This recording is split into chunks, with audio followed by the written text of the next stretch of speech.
And I testify that Muhammad sallallahu alayhi wa sallam, the son of Abdullah, the son of Abdul Muttalib, the son of Hashim, the son of Abdul Manaf, from the tribe of Quraysh, is the best creation of Allah and his final prophet and messenger sent to all humans and jinn, and he is truthful about everything that he conveyed of the revelation. Thereafter, we remind ourselves to have the sincere intention for the sake of Allah in attending the session of Islamic knowledge, because having the sincere intention is a requirement to get the reward. So the Muslim, whenever he does a good deed, he has to have the sincere intention for the sake of Allah to get a reward for that good deed. The reward is defined as the compensation that the Muslim receives in the hereafter for the good deeds that he did in this life among what makes him happy. An example of the reward that is guaranteed to the righteous Muslim in the grave is that his grave is expanded approximately 105 feet by 105 feet, and his grave is illuminated with a light similar to the light of the full moon, and the fragrance of paradise will be present in the grave. The sincere intention means for the Muslim to do the good deed, seeking the acceptance of Allah only, and not the praise of the people. So alhamdulillah, we are grateful to Allah that we have been guided to Islam, which is the greatest endowment. And we are grateful and thankful to Allah that we have been guided to have access to the knowledge of Ahlul Sunnati wal Jama'ah, because that is the knowledge that has been preserved from the Prophet sallallahu alaihi wasallam. So the Prophet sallallahu alaihi wasallam, he received the revelation and he conveyed that revelation, and the one who wants to make it to paradise and the one who wants to be sure that they are obeying Allah and that they are doing what God ordered according to the law that God revealed, then the only way is to follow the Prophet sallallahu alaihi wasallam. And the only way to follow the Prophet sallallahu alaihi wasallam is by knowing this information. It's by knowing the knowledge, having that knowledge. And the person, he cannot have the knowledge unless he has the connected chain. This is why it's very important for acquiring the knowledge that the Muslim, he has the connected chain leading back to the Prophet sallallahu alaihi wasallam. And that is something that nowadays it has become, it has been scarce, or has become less available than it used to be. In the past, there were more scholars, there were more ways to get the knowledge, routes of the knowledge, but then the scholars began to die off and minimize until we have the situation we have now, where if you want to really find a scholar, you need to travel and you need to search. It's not just like clicking on a video and it's easy to find. No, you have to search, you have to try and find the one who can be called, or the one who is called a scholar Islamically. But so alhamdulillah that we have been endowed with that merit and that virtue of having those chains. We're going to continue on explaining the Islamic law according to the school of Imam Shafi'i. We did the chapter of Tayammum.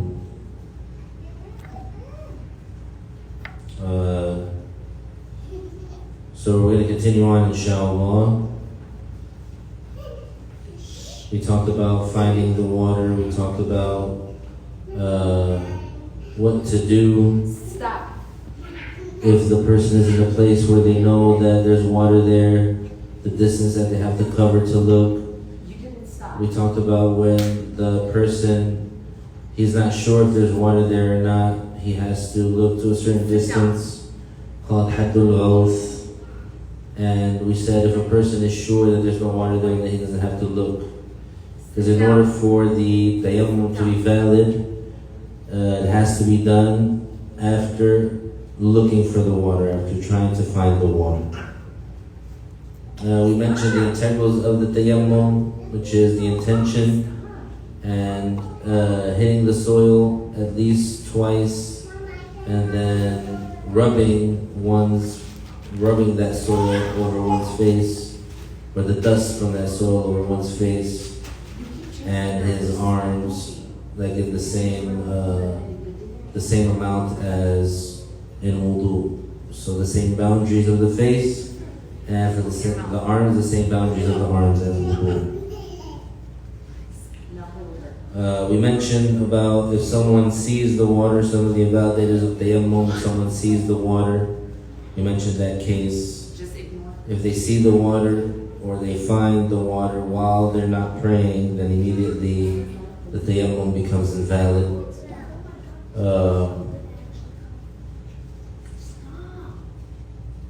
So now we're going to mention a case now, which is, it's very easy to understand, and it's important for the Muslim to have the proper understanding. So this is the case of the one who is wearing a cast, or the case of the one who there is a certain part of his body that he cannot touch it with the water. So this is the case of the cast. So, but it doesn't necessarily have to be like a cast, like how we know, just anything that the person needs to wear on his body because of a wound or because of something that he needs to protect it or cover it, and he cannot get it wet, because if he gets it wet, it might harm him, or it will harm him. If he gets it wet, it might harm him. Many wounds are like that. If you wet it, it'll have a negative effect. So we're going to mention this case now, and after going over the basics of Tayammum, now we're mentioning this case. The author said,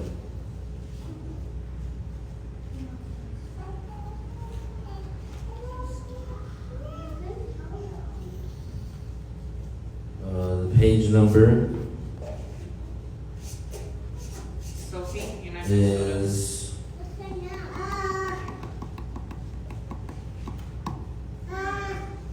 page 97, the last paragraph. So the author said, then Abī Shujā proceeded to talking about the one wearing a cast. If, however, the person does not have a cast or the like, but he has an injury or something on one of his organs such that he is not to use water to wash that organ, that sick part, he washes the healthy part and makes Tayammum instead of washing the sick part. So this is where the case of Tayammum becomes involved, because when the person has a situation where there's some part of his body that he cannot use water on, but he can use water on the rest of his body, he has to make Tayammum for that part that he cannot use the water with. That part that he's injured, and if he uses the water, it'll harm him, so he can't wet it. So in that case, what does he do? In that case, he makes wudu. Let's say in the case of wudu, he makes wudu like regular until he gets to that part of his body that he cannot use water with, and he makes Tayammum, and then he continues with the wudu. So for the wudu, it requires the order to be that way. So first he washes the part that he is able to wash, and when he gets to the part that he cannot use water on it, because there's a cast on it, or because even if it's just an open wound, he will make tayammum.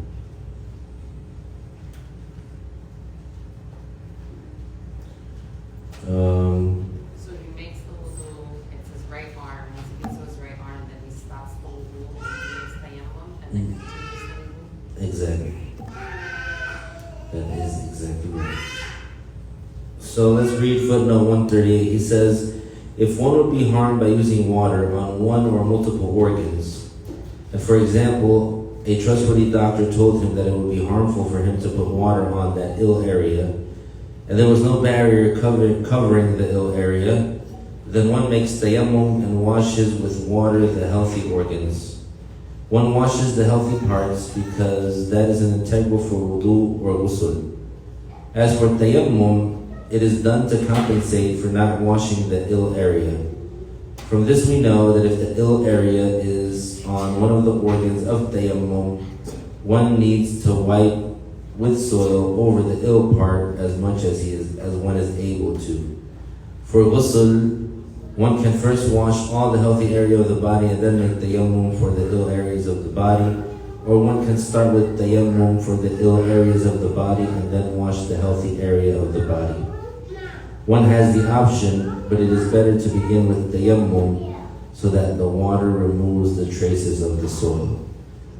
So for the ghusl, there is no order required.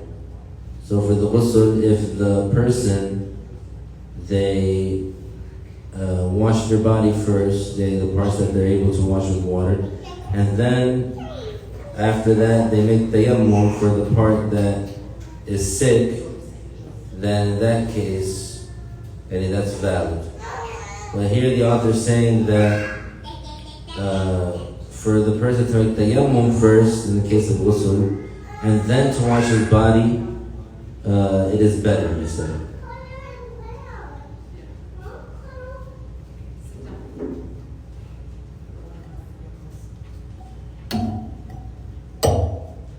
139, footnote 139. The one who is in the state of minor ritual impurity begins wudu by washing their healthy parts, if that is the case, and then they perform tayammum when they reach the organ that has the ill area. So the healthy part of that organ is washed and the ill area is compensated by tayammum, and from there they continue washing the rest of the healthy organs that they normally would in wudu. And so we see that what they do, like how we explain. So let's say the person has a wound on his forearm. He has a wound on his forearm, and let's say he has ointment over the wound. He doesn't have a cast or a bandage or gauze. He just has a cream or an ointment. So then what happens here? He starts the wudu like normal. He has the intention, he washes his face. Then he starts with, let's say, the injury was on his left forearm. Then he washes his right arm, and like wudu. And then when he gets to his left arm, he has the area that's not part of the wound. He has to wash it. And he just makes sure that he doesn't touch any of the part that is wounded. He washes the hand for like he does in wudu, and all the good parts, the parts that he's able to wash. But then when he's done with that, now what's left is the wound with the ointment on it.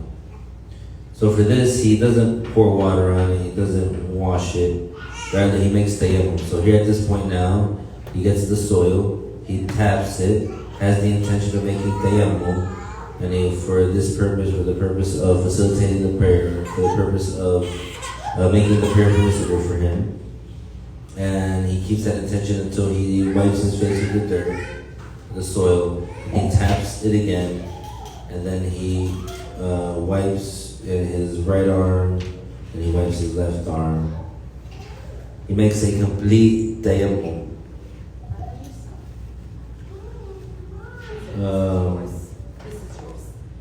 The author said, if one is making ghusl, and then after that he continues the wudu. If one is making a ghusl, one does not need to observe any order between tayammum and washing the healthy part. One can wash a part of one's body and make tayammum and then wash the rest. That's for the ghusl. Also, one can start with tayammum and then wash, or wash and then make tayammum.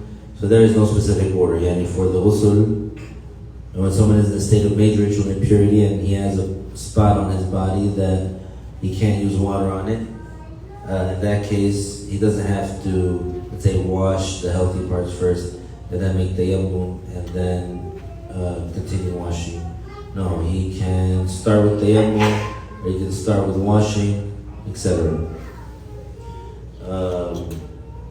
In the case of making wudu, if the injury is, for example, on one's forearm, then the time of tayammum starts with the time of washing the organ. No, then the time of tayammum starts when the time of washing the organ starts. In this case, it is the forearm, so the time of tayammum is after washing the face. One washes the healthy part, makes tayammum, and then moves to the organ that comes after it. One makes a complete tayammum. This is the case if there is no cast. Now for the one who is wearing a cast, one washes the healthy part and wipes with water all the cast. So the first scenario that we mentioned, and we made sure to mention it, is the person has a wound but he's not wearing a cast. He has just a wound but he has ointment, like some sort of cream on the wound so that he can be healed. Now we're talking about someone, this scenario now, we're talking about someone that they have this wound but they have a cast on. Yeah, there's something physically on them that prevents them, that they can't take it off because it would elongate their sickness, etc. And it prevents the water from touching, or they shouldn't use water on it anyways. Because if they get it wet, they say it might get infected, etc., gangrene, and that is a bigger harm. So the person, when he has this facility to make wudu for the parts that are healthy, and to wash the parts that are healthy, that he's able to wash, and for the part that he's not able to wash, and the part that's covered by the cast, the wound that he's not able to wash because he has the wound that he has the cast on, for that part he makes tayammum. And now there's an extra detail. It is an obligation to wipe all of it with water. Number 140, footnote 140. One is required to wipe with water on the entire cast, jabira. However, one is not required to wipe with soil on the jabira for tayammum. But it is better to do so. It is mandub and recommended. The wiping with water on the jabira is done when the jabira covers beyond the ill part, meaning it covers a portion of the healthy organ, which is usually the case. So for the cast, let's look at something. Number one, we're going to look at the cast is covering the part that is wounded, and the cast is covering some part of the body that is not wounded.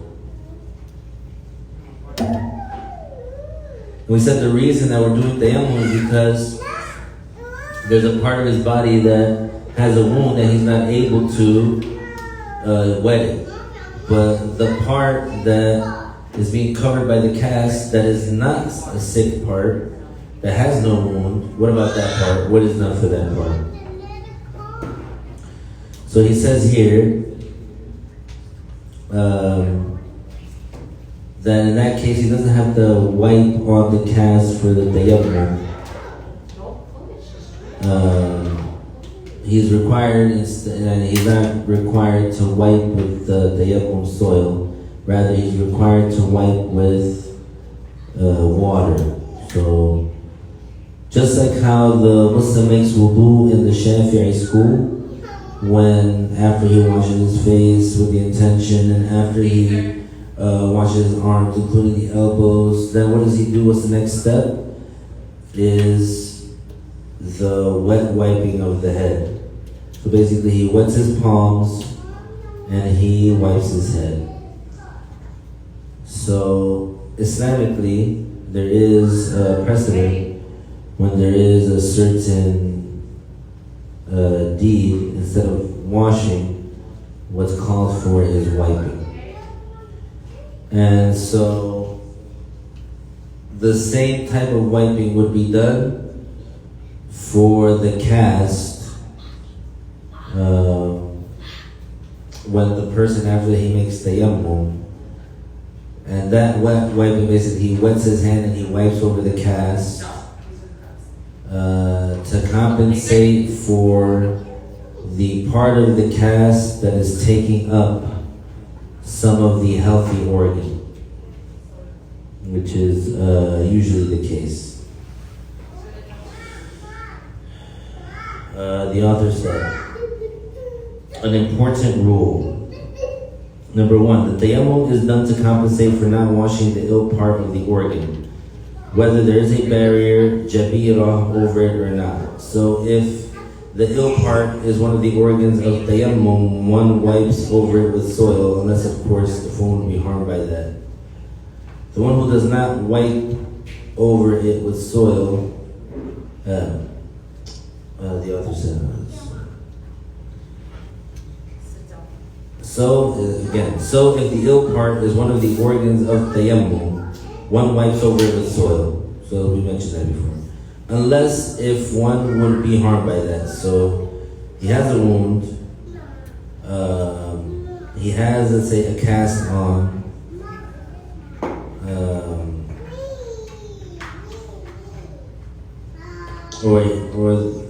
and in this case, the part that is ill is covered with a barrier. So if the ill part is one of the organs of tayammum, so if the ill part was either the face or the arms, one wipes over it with soil. So we said, for the one wearing a cast, he has to wipe the cast with his wet hand. For the other, other than the part where it's covered by the cast, in this case, when the cast is taking up some of the healthy organ, then he has to wet his hand and he has to wipe with the cast. And when he makes tayammum, and for the normal process, even like if the wound was on one of the organs of tayammum, he still has to wipe over it with the soil. But he's not obligated to wipe over the cast with the soil. And we mentioned before that it's good to do.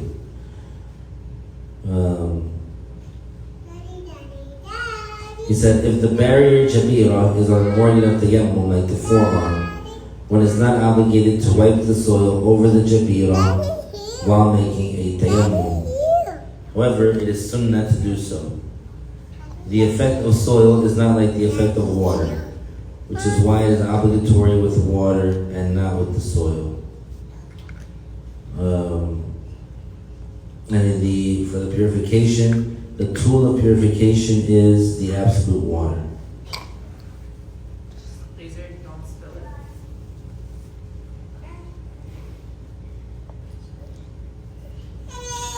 The author said.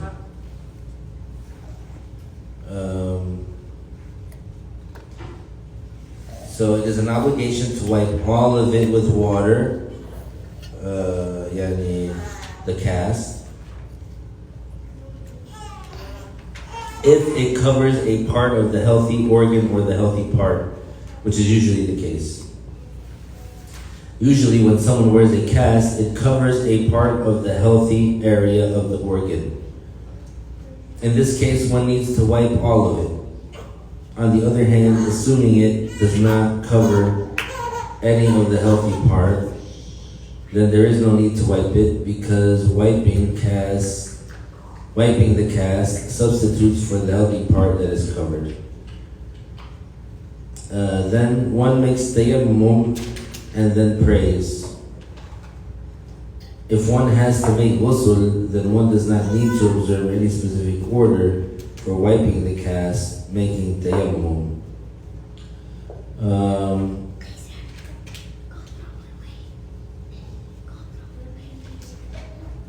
It says, one does not need to observe any order, because in the ghusl, the whole body is considered one order.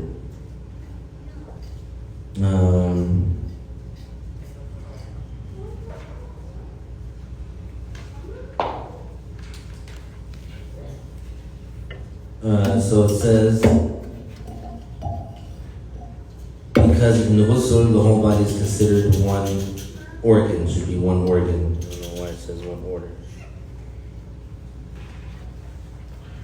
If you have the hard copy, you should change it from organ to order.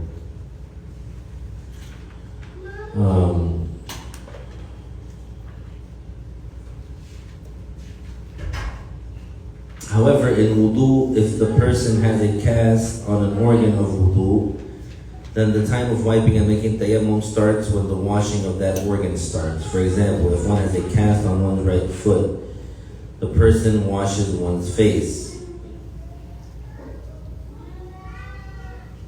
one's hands, wipes on one's head, washes the area on one's right foot that is not covered, and the wipes on the cast and makes tayammum. And when we say wipes on the cast, and he runs his wet hand over it.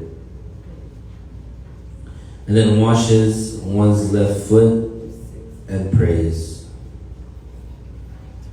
This is the case if the person gets harmed by taking off the cast. Otherwise, if taking off the cast does not cause any harm to the person, then one takes it off and washes the organ. So the reason for leaving on the cast is the harm, and that taking it off would harm the person. So in that case, that person can still stay. If that's the case, in that case, the person, when he finishes, then he would be able to pray an obligatory prayer if that was his intention. So this example makes it really clear. We have a case where the wound is on the organ of tayammum, which is limited to the face and the hands. We have the case where the person has a wound on an organ of wudu, which is the face, the hands, the head, and the feet. And then we have the case where the person, they have to make the tayammum for ghusl. So, and in order to do all of this, let's say the person has a cast, but he can, let's say, take it off, remove it. Like some of the, it's like Velcro and you put it on. If they can take it off and they won't be harmed by it, then they would be able to they would have to take it off.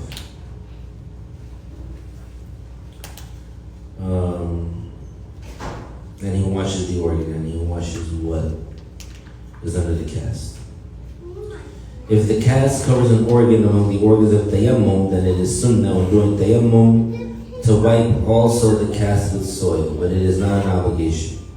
So one has to wipe it with water if it covers more than the ill part, but with soil it is sunnah to wipe it.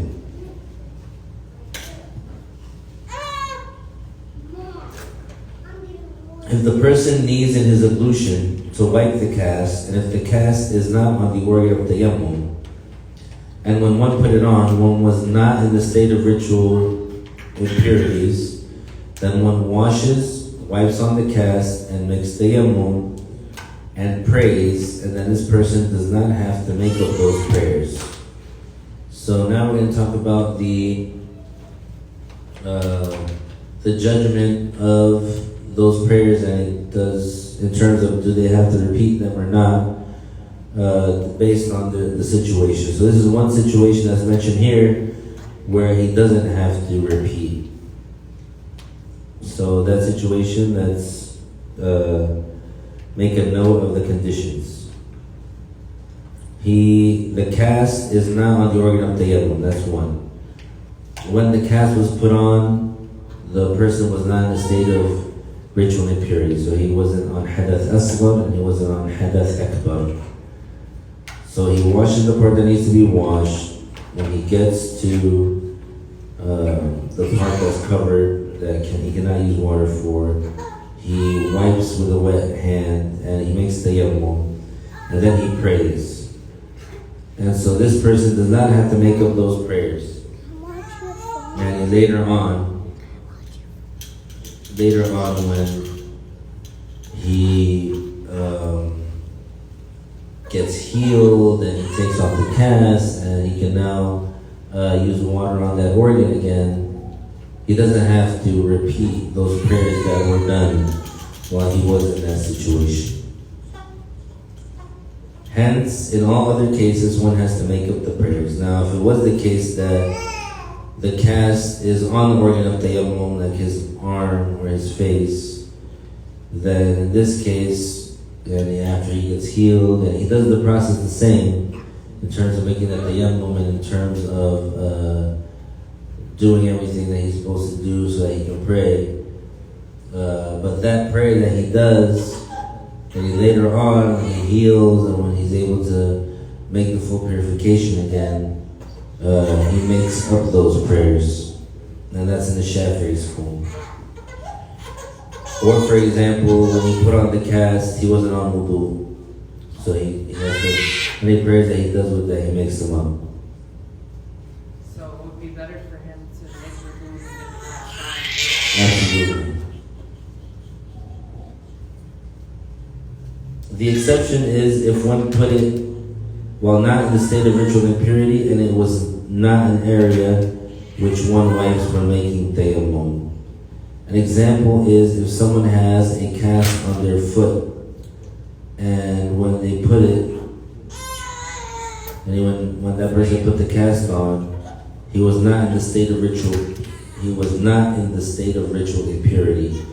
When such a person makes wudu, and when he gets to his foot, he wipes on the cast and makes tayammum and washes the rest. Afterwards, he does not have to make up his prayer. So, this case, hopefully, won't confuse anyone. Because it's, you just have to understand the rule. So automatically, if when the Muslim, he wore the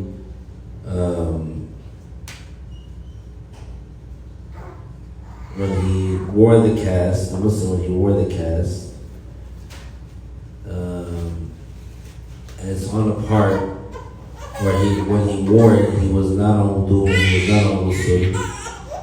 Let's say he had a minor ritual impurity, like being after using the bathroom, and then he put the cast on. In this case, then after the situation changes and his wound heals and he doesn't need a cast anymore, then in that case he would have to make up the prayers that he prayed while he had the cast on.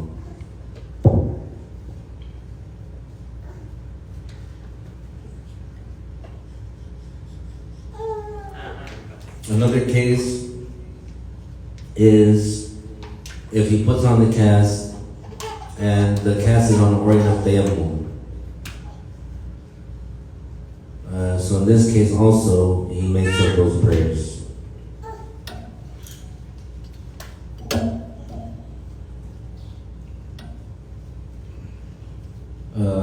An exception, the author said, is the person is on wudu when he puts on the cast, and the wound is not in an area of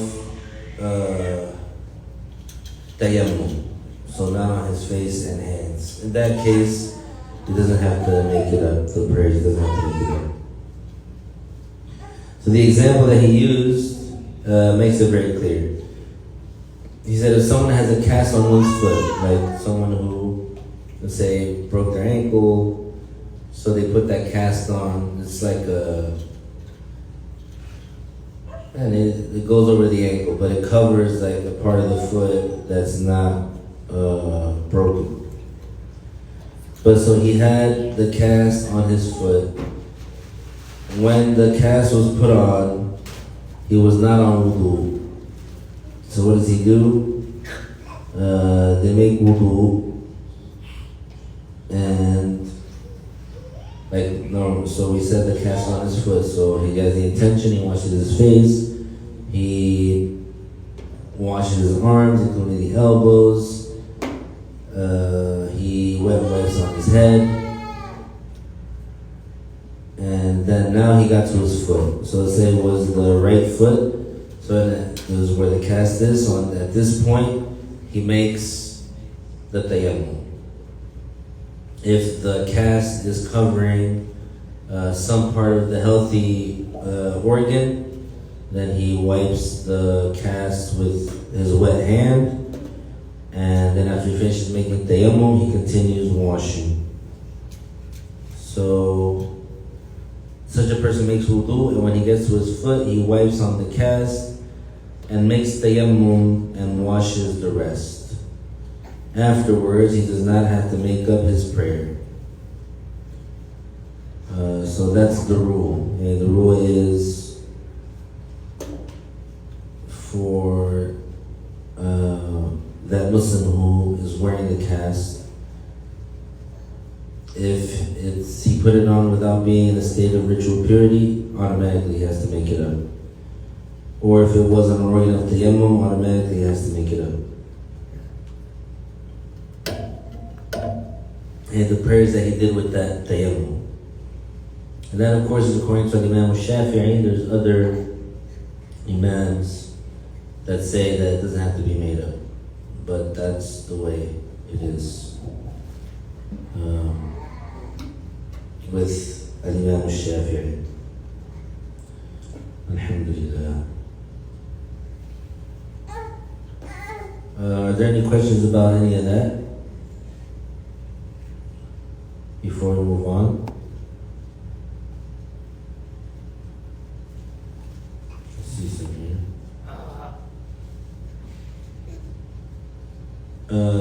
Is the voice still cutting? Did the voice get better? The page that we were on, we started on the last paragraph of page 98.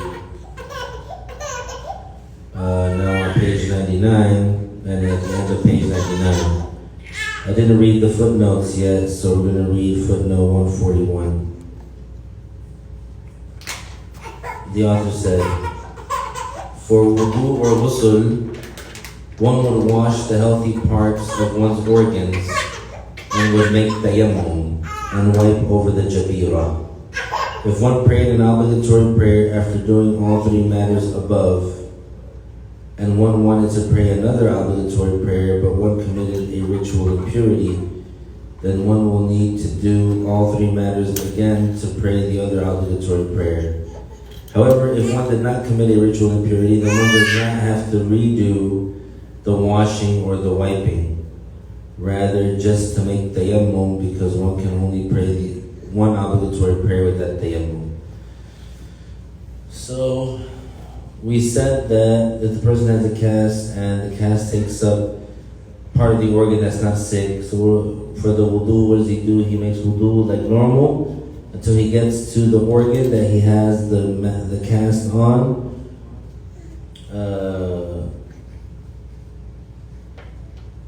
When he gets to the organ that has the cast on, then what does he do? He makes tayammum. And he wipes his wet hand over the cast, and then he continues making wudu. So,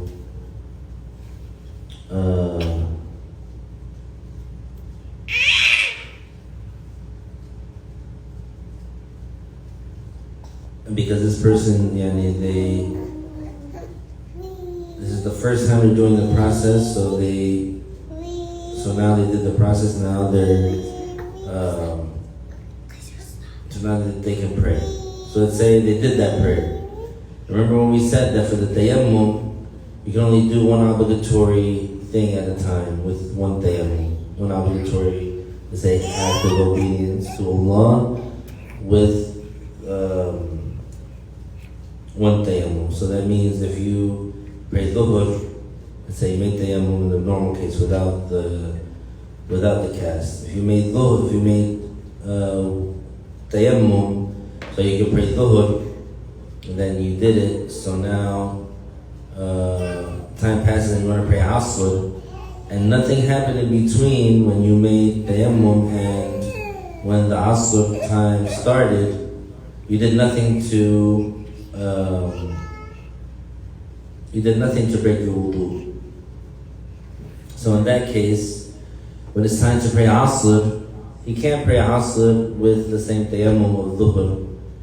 And because he didn't break his wudu, he didn't commit any ritual impurity, then all he has to do now is make tayammum so that he can pray now the next prayer. He doesn't have to do the process all over again. But in the case where the person, they did the whole process and then afterwards, let's say they broke their wudu and now they want to pray another prayer where there's an obligation or recommended, now they have to do the entire process again. They have to wash and they make wudu up until they get to the organ that has the cast, wet wipe the cast, and then make tayammum, and then continue with the wudu. And so they would do this.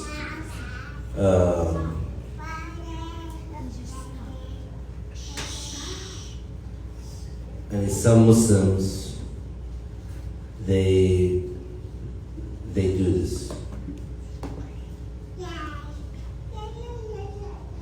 And they follow this process according to Imam Shafi'i.